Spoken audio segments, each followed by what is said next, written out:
Okay so all right everyone. So आज के इस वीडियो में हम बौद्ध धर्म का जो टॉपिक है वो पढ़ने जा रहा है एंड हम देखेंगे कि अभी तक जितने भी एग्ज़ाम हुए हैं, स्टेट पीसीएस हो चाहे यूपीएससी हो, एंड जितने भी एग्ज़ाम में बौद्ध धर्म से रिलेटेड जो भी क्वेश्चन है वो सब कुछ इस पीडीएफ में है। एंड अगर आपको इसके नोट्स चाहिए तो प्लीज़ आप याद से टेलीग्राम ज्वाइन कर लीजिएगा, वहाँ पे उसके जो नोट्स हैं वो सब अवेलेबल हैं। So let's start. तो हम जैसा कि मैंने बता दिया सारे एग्ज़ाम्स के लिए हमें पढ़ना है, ठीक है। चलिए शुरू करते हैं। सो फर्स्ट ऑफ ऑल हम बात करते हैं बौद्ध धर्म का उदय कैसे होता है। उदय के लिए सबसे पहले बात आती है कि हमने देखा था कि वैदिक समाज में एक वर्ण व्यवस्था चल रही थी, जिसे कास्ट सिस्टम बोलते थे, जिसमें ब्राह्मण क्षत्रिय वैश्य शूद्र को बांट दिया था। तो ब्राह्मण क्षत्रिय वैश्य शूद्र के बंटने से क्या हुआ कि वहाँ पे एक तरीके से इनइक्वालिटी शो हो गई। इन्हीं सब चीज़ों में फ़िलासफ़ी ढूंढने के लिए लोग आने लगे, जिसमें गौतम बुद्ध आए। इनका बचपन का नाम सिद्धार्थ था और जिस तरीके से यहाँ पे डिजिट लिखी हुई है हमें उस तरीके से नहीं करना है, ठीक है। इनका जो जन्म था वो 483 बीसी में हुआ। 483 बीसी में हुआ था। 483 बीसी में डेथ हुई थी, यहाँ पे ये गलत है। सॉरी, एक्चुअली ये हिंदी में लिखा हुआ है। तो 563 बीसी में इनका जन्म हुआ था और इनके पिता का नाम शुद्धोधन था और माता का नाम महामाया था, ठीक है। और इनकी जो पत्नी थी इनका नाम यशोधरा था, ठीक है, यशोधरा। और तत्कालीन समाज उस वक्त, जैसा मैंने बताया कि वैदिक काल में जटिलताएं थीं, कर्मकांड और यज्ञ की अधिकता थी कि भगवान कर्मकांडों से मिलेंगे ऐसा माना जाता था। और वर्ण व्यवस्था की कठोरता, वर्ण व्यवस्था बहुत ज़्यादा कठोर थी। सफलता के कारण क्या है कि हमें पता है कि समानता पर इन्होंने जोर दिया था और सबसे बड़ी बात इन्होंने पाली भाषा का प्रयोग किया था। और दूसरी बात, शिक्षाएँ जो थी वो इनकी सरल थी। इनकी शिक्षाएँ जो हैं वो आगे हम पढ़ते हैं, आगे ही देखने को मिलेंगी हमें। ये हैं इनकी घटनाएँ। तो सबसे पहले जो इनका जन्म हुआ था तो उसको हम बोलते हैं बुद्ध का जन्म। इसको हम अपनी भाषा में बोलते हैं ठीक है। इनका जो जन्म था उसको शो करने के लिए हम लोग कमल से शो करते हैं। जैसे कमल क्या होता है, कमल खिलता है ना, तो उसी तरीके से ये माना जाता है कि किसी चीज़ का जन्म होना मतलब वो खिलना, ठीक है। उसके बाद अगला जो टॉपिक आता है वो आता है महाभिनिष्क्रमण। महाभिनिष्क्रमण का मतलब होता है ग्रह त्याग देना, घर छोड़ देना। तो इसको भिनिष्क्रमण मतलब भाग जाना वहाँ से या निकल जाना वहाँ से। तो स्थान था कपिल वस्तु और इसको बोला जाता है घोड़े से। इसको याद ऐसे रखिए, घोड़ा निकलता है तो भाग जाता है, तो निकल के आगे चला जाता है। निर्वाण हो जाता है ज्ञान की प्राप्ति, इसी को निर्वाण बोला गया है। और इसी जब ज्ञान की प्राप्ति हो जाती है तो इसी निर्वाण को हमने मोक्ष का नाम दिया है आने वाले टाइम में। तो ज्ञान की प्राप्ति हुई तो बोध गया में इनको ज्ञान की प्राप्ति हुई थी और बोधि वृक्ष के नीचे, ठीक है, बोध गया में इनको बोधि वृक्ष के नीचे इनको ज्ञान की प्राप्ति हुई थी। अच्छा, यहाँ पर एक क्वेश्चन ये बनता है कि बुद्ध ने ज्ञान प्राप्ति से पहले जो इनके गुरु थे उनके नाम जरा आप बताइएगा। उसमें से एक थे अलार कलाम और दूसरे थे उद्दक राजपुत्र, ठीक है। इसको आप लिख लीजिएगा क्योंकि ये मैंने नोट्स में नहीं ऐड किया था। अब आता है धर्मचक्र परिवर्तन। तो धर्मचक्र परिवर्तन का मतलब होता है इन्होंने जो अपना ज्ञान अर्जित किया वो ज्ञान अपने शिष्यों को देना शुरू किया। तो उन्होंने कैसे ज्ञान अपना शिष्यों को दिया, तो उसे हम लोग नाम दे देते हैं धर्मचक्र परिवर्तन का। तो सारनाथ में इन्होंने सबसे पहले अपना ज्ञान दिया था और उसके बाद इसे ही हम लोग चक्र से शो किया गया इसे, ठीक है। महापरिनिर्वाण का मतलब हो जाता है डेथ हो जाना, ठीक है। तो कुशीनगर में इनकी डेथ हुई थी। अभी जिसने भी मेरे पुराने वीडियोस नहीं देखे हैं वहाँ पर आपको पता चलेगा, कुशीनगर आप देखिए तो आपको पता चल जाएगा कि कुशीनगर मल्ल में आता था, ठीक है। और जो स्तूप था, फिर जब अशोक आ गया था तो अशोक ने भी कई सारे स्तूपों को बनाने में इनमें बहुत ज़्यादा मदद की थी, ठीक है। इसमें सांची का स्तूप एक अच्छा उदाहरण है।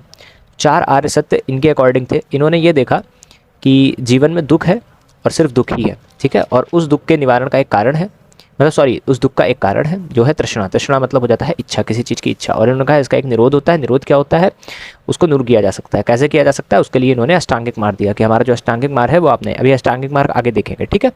चलिए, ये इन्होंने दिया था। और एक फिलोसफर हुए हैं, उन्होंने भी बात कही थी कि जो जिंदा हैं वो सबसे ज़्यादा दुखी हैं, इनकी डेथ हो गई है वो सबसे ज़्यादा सुख में है, ठीक है।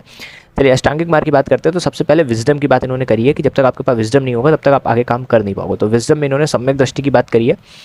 तो सम्यक दृष्टि मतलब 4 आर्य सत्यों का ज्ञान, ठीक है। तो सम्यक दृष्टि होनी चाहिए। उसके बाद सम्यक संकल्प, निस्वार्थ विचार की किसी की मदद भी करनी है तो हमें विचार हमारे निस्वार्थ होने चाहिए कि उससे हमें कुछ नहीं लेना है। जैसे बोलते हैं किल एक्सपेक्टेशंस, के अपने एक्सपेक्टेशंस को बिल्कुल ज़ीरो कर रखना है किसी भी काम में।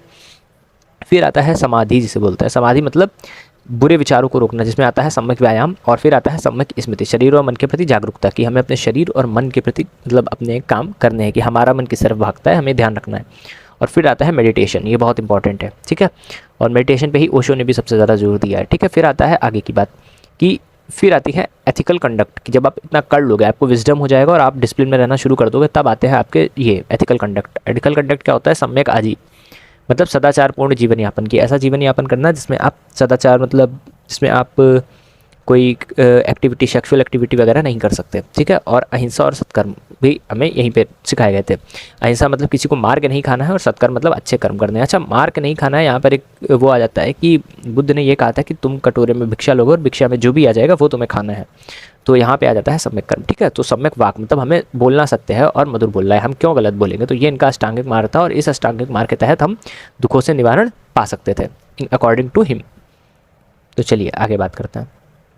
बुद्ध धर्म में निर्वाण क्या है? निर्वाण का मतलब, मैं तुम्हें एक जैसे सिंपल बात बताऊं तो ये है, निर्वाण का मतलब होता है बुझ जाना। जैसे कैंडल होती है, कैंडल की जो लाइट जो है बुझ जाती है तो वो कहाँ जाती है नहीं पता ना, वैसे ही इंसान भी है, वैसे ही एक ह्यूमन है, वो भी जब निर्वाण होगा तो वो इसी तरीके से वो गायब हो जाएगा, जिसे हम लोग शुद्ध भाषा में मोक्ष बोलते हैं। जो लोग अपनी ज़िंदगी से एक्सट्रीम लग्जरी भोग लेते हैं या फिर एक्सट्रीम गरीबी भोग लेते हैं, वो मोक्ष की तरफ जाने लगते हैं, ठीक है।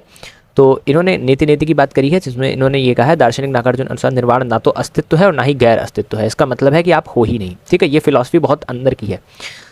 मृत्यु नहीं बल्कि तृष्णा, क्रोध और अज्ञान रूपी अग्नि को बुझाना है। मतलब जिसका तृष्णा, क्रोध, अज्ञान, ज्ञान सब खत्म हो जाता है तो वैसे ही वो खत्म है, ठीक है। तो ये है अहरत। जो व्यक्ति अपने जीवन काल में निर्वाण प्राप्त करता है उसे अहरत बोला जाता है, ठीक है। बुद्ध को भी अहरत ही बोला जाता है, ठीक है। अंतिम अवस्था महापरिनिर्वाण होती है उसकी, ठीक।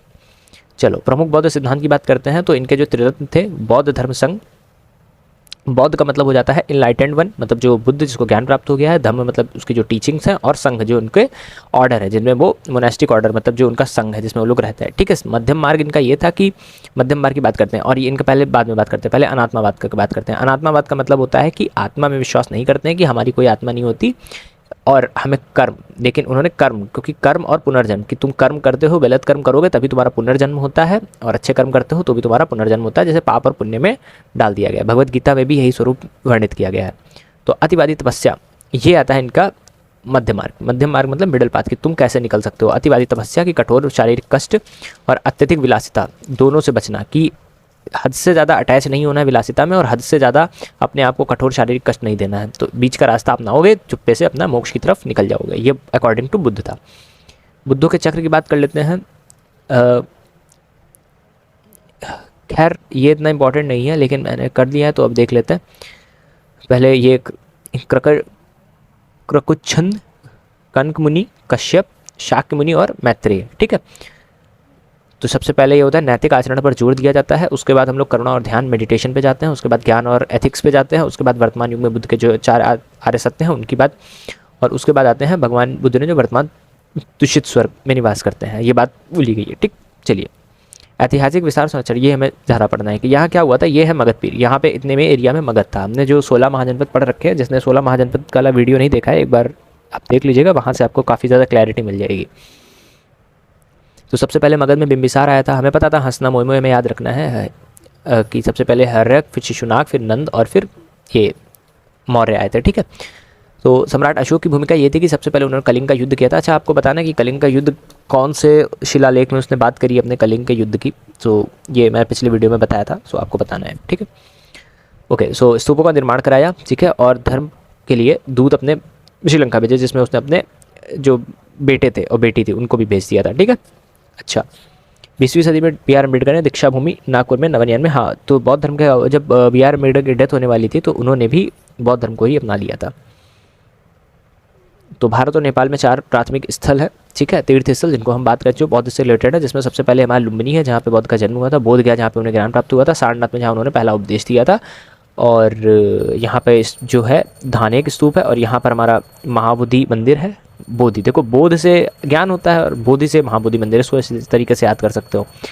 तो जन्म स्थान तो लुम्बिनी था ही, ठीक है, सारनाथ हो गया, और इसके बाद आता है कुशीनगर। कुशीनगर में मल्लों की राजधानी, मैंने कहा था ना मल्ल में, तो कुशीनगर में महापरिनिर्वाण इनका हुआ था। ये 4 स्थल भगवान बुद्ध के जीवन के महत्वपूर्ण घटनाओं से, ठीक है।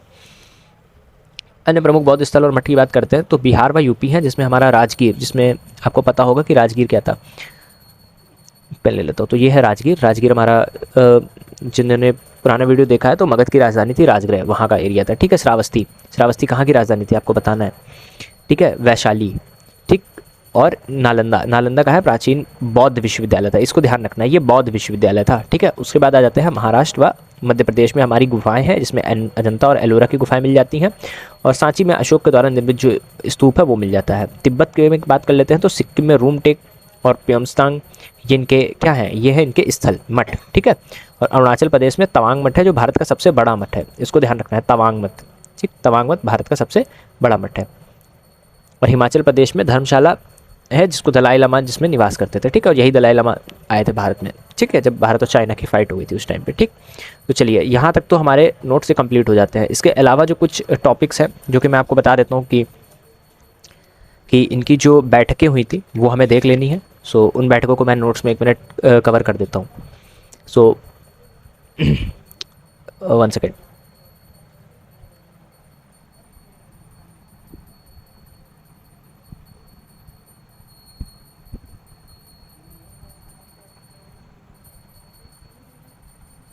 ठीक है, चलिए अभी हम जो नोट्स की बात कर लेते हैं, इसमें अब मैं कुछ लिखने जा रहा हूँ, उसको आप ध्यान से लिख लीजिएगा। तो 5 बुद्ध तो मैंने आपको बता दिए ना, कुक्कुन, छांदन, कनप भंजन, कश्यप, शाक्यमुनि और मैत्रेय, ठीक है। तो चलिए भावी बुद्ध, गौतम बुद्ध, हाँ ठीक है, ठीक है, त्रिरत्न भी हो गए हैं, प्रस्ताव, ठीक है। अभी हम बौद्ध का जो है इनकी बैठकें देख लेते हैं। तो इनकी जो संगति थी जिसे हम संगीति बोलते हैं, ठीक है, संगीति, तो संगीति हमारी जो प्रथम बौद्ध संगीति थी, तो इनको याद करना ज़रूरी है। कैसे, देखिए आप, मैं बता देता हूँ। जो 4 बौद्ध संगति हुई थी, 1 2 3 4 की बात कर लेते हैं। तो प्रथम बौद्ध संगति को हमें याद कैसे करना है, ये हमारी थी 483 में हुई थी, ठीक। हैंड राइटिंग आने वाले टाइम में से हो जाएगी। इसमें से जब हम 100 हटा देंगे तो 383 में हमारी दूसरी हुई थी, ठीक। उसके बाद वाली हमारी 255 में हुई थी, और उसके बाद वाली 255 में, और उसके बाद वाली ईस्वी की प्रथम शताब्दी में। अब ईस्वी की प्रथम शताब्दी हमारी कब बोली जाएगी, 1st सेंचुरी में। 1st सेंचुरी मतलब 00 BC के 00 के बाद, ठीक है। तो अच्छा, तो यहाँ से क्या होता है, जिसको हम लोग 78 बोल सकते हो, एक बार में 78 बोल सकते हो, ठीक। चलिए 78 BC है ये सब, ठीक। अब आगे की बात करते हैं। तो सबसे पहली वाली हुई, इसको हमें याद करना है रव पाक से, रव पाक मतलब राजगृह, वैशाली, पाटलिपुत्र और कुंडलवन कश्मीर, ठीक है। इसको कुशीनगर मत कर देना, ठीक है, ये हमारा कुंडलवन और कश्मीर का था। उसके बाद जो अध्यक्ष थे, अध्यक्ष अभी मैं बता देता हूँ, उससे पहले हम शासन काल की बात कर लेते हैं कि उस वक्त शासन किसका किसका था। तो पहले उठाते हैं, ठीक है, ओके। तो इसको हम ऐसे याद करेंगे, अक अक, ठीक, अक अक। ए से सबसे पहले आते हैं अजात शत्रु, ठीक, अजात शत्रु बिंबिसार का बेटा था जिसने अपने बाप को मार के गद्दी हासिल की थी, इसीलिए इसे पितृहंता बोला जाता था, ठीक। फिर के से आए थे कालाशोक, टेंशन लेने की जरूरत नहीं है, नोट्स आपको हैंड रिटन मिल जाएंगे। फिर ए से आया था अशोक, और के से, इस वाले के से आए थे कनिष्क। थोड़े दिनों में मैं आईपैड लेने वाला हूँ, तो उससे कोई दिक्कत होगी नहीं, ठीक है। सो ये कनिष्क आए थे। अब यहाँ पे मैं तुम्हें थोड़ा सा बता देता हूँ जस्ट फॉर रिवीजन, क्योंकि हम लोग रिवीजन ही कर रहे हैं, सो हम लोग को बहुत ज़्यादा डेप्थ में जाना नहीं है। सो अजात शत्रु के टाइम पे कुछ खास नहीं हुआ था, बस हमें इतना याद रखना है कि कनिष्क के टाइम पे हीनयान और महायान बट गया था, ठीक। और बस इससे ज़्यादा हमें नहीं याद रखना है कुछ भी, ओके। अगर हम देखना चाहें कि इनके जो हेड थे उस वक्त वो कौन कौन थे, तो हेड भी देख लेते हैं। तो देखो, इसको याद करने का तरीका क्या होता है, देखो ये अजात शत्रु है, ठीक। तो अजात शत्रु लोग शत्रु बड़े होते हैं ना, तो शत्रु बड़े होते हैं, तो इनका जो हेड था उस वक्त, अध्यक्ष था, वो था महाकश्यप। या तो इसको तुम ऐसे याद कर सकते हो, MSMV, ठीक, महाकश्यप, ये था महाकश्यप, ठीक। ये था हमारा सबाकामी, ये था हमारा मोगलीपुत्तिस, मोगली, वैसे हमें याद नहीं करना, बट ऊपर देख लो। और वी से हमारा वासुमित्र, ये लास्ट वाले ज़्यादा इंपॉर्टेंट थे, ठीक। और इनके जो उपाध्यक्ष थे वो थे अश्वघोष, हमें ये ध्यान रखना है, बस इससे ज़्यादा हमें बहुत ज़्यादा डेप्थ में नहीं जाना है, ठीक, कंप्लीट, ओके। तो ये नोट्स भी आपको मतलब हैंड रिटन नोट्स में ही मिल जाएंगे। उसके अलावा जो मुझे बुद्ध की और चीज़ें बतानी थी, बाकी सब कुछ हो गया है। और इसके अलावा बस ये और देख लेते हैं कि जो इनका हीनयान और महायान टूटा था, इसके हीनयान और महायान के भी 2 पार्ट और देख लो, क्योंकि हीनयान और महायान का चलता क्या था, हीनयान जो मूल धर्म था और महायान में कुछ संशोधित कर दिए गए थे। हीनयान में बुद्ध को महापुरुष मानते थे, जैसे हीनयान और महायान की बात कर लेते हैं, तो हीनयान में बुद्ध को महापुरुष मानते थे कि वो एक इंसान थे, बल्कि महायान में मानते थे कि वो एक गॉड है, ठीक है। ये बोधिसत्व में विश्वास नहीं करते थे, बल्कि ये बोधिसत्व में विश्वास करते थे, ठीक। ये फिलॉसफर था, बल्कि इन्होंने इसको रिलीजियस बना दिया, बल्कि ये फिलॉसफी पे ऐड था, फिलॉसफी पे।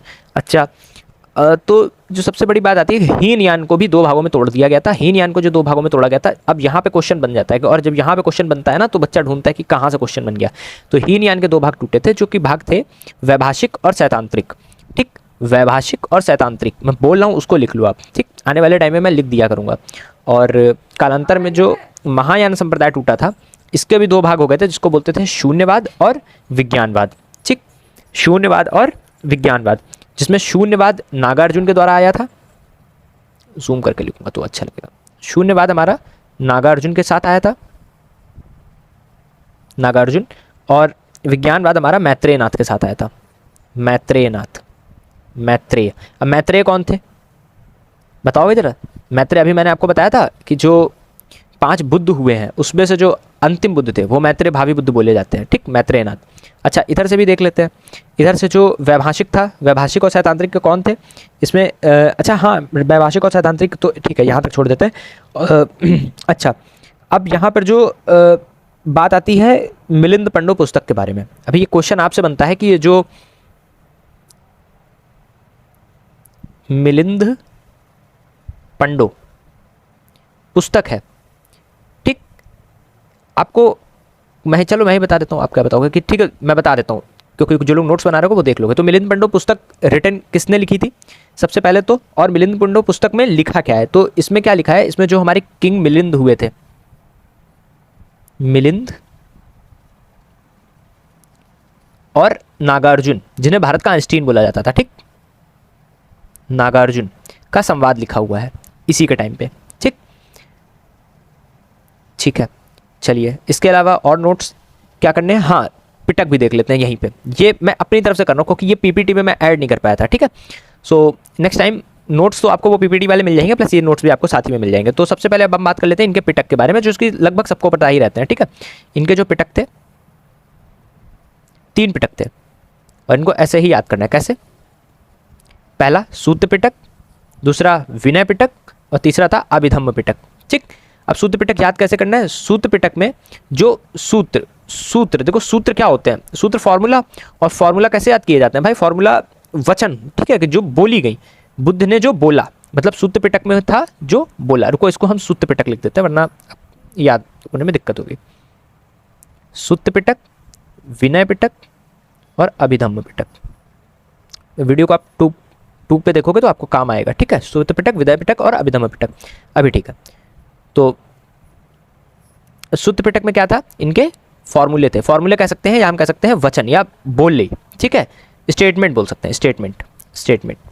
ठीक, चलिए विनय पिटक में क्या था? इनके रूल थे, जिस संघ में इनके रूल थे कि कोई चोरी नहीं की हो, ठीक है, झूठ ज़्यादा नहीं बोलना है, या ये सारी चीज़ें, और इसमें इनकी फिलॉसफी थी। अभिधम्म ध्यान रखना, अभिधर्म बड़ा शब्द है और फिलॉसफी भी बड़ा शब्द है, तो इसको याद रखना, ये पूछे जाते हैं। ठीक है, अच्छा इसी से बात कर लेते हैं कि जो स्तूप थे, स्तूप होते हैं, एक क्वेश्चन और, जो स्तूप होते हैं, जो भी बौद्ध धर्म के स्तूप होते हैं वो कुछ इस तरीके से होते हैं। ठीक, इसके ऊपर यहाँ पे तो एक पद होता है, इसका नाम आप बताओगे। ठीक, इसके ऊपर एक चक्र होता है, इसके ऊपर ये इस तरीके से बना होता है, इनका क्या नाम होता है? ये हमारे बोले गए हैं, ये क्या होते हैं? ये होते हैं हमारे क्या? त्रिरत्न, बुद्ध धर्म संघ। ठीक है, मैं यहाँ पे लिखे दे रहा हूँ त्रिरत्न, और अब आप समझ जाओगे त्रिरत्न, त्रिरत्न। ठीक, त्रिरत्न, बुद्ध धर्म संघ, ये स्तूपास में होते हैं। ठीक है, ये नोट्स आपके ओवरऑल रेडी हो गए हैं पूरे। यहाँ पे मैंने बड़ा बड़ा भी लिखा है, छोटा छोटा भी लिखा है। सो इसके अलावा और क्या क्या ऐड करना है? हाँ, एक और भी ध्यान रखना कि बुद्ध के गुरु कौन थे। ठीक है, बुद्ध के गुरु कौन थे? गुरु कौन थे? 2 गुरु थे। पहले थे अलार कलाम, और दूसरे थे उद्दक रामपुत्र।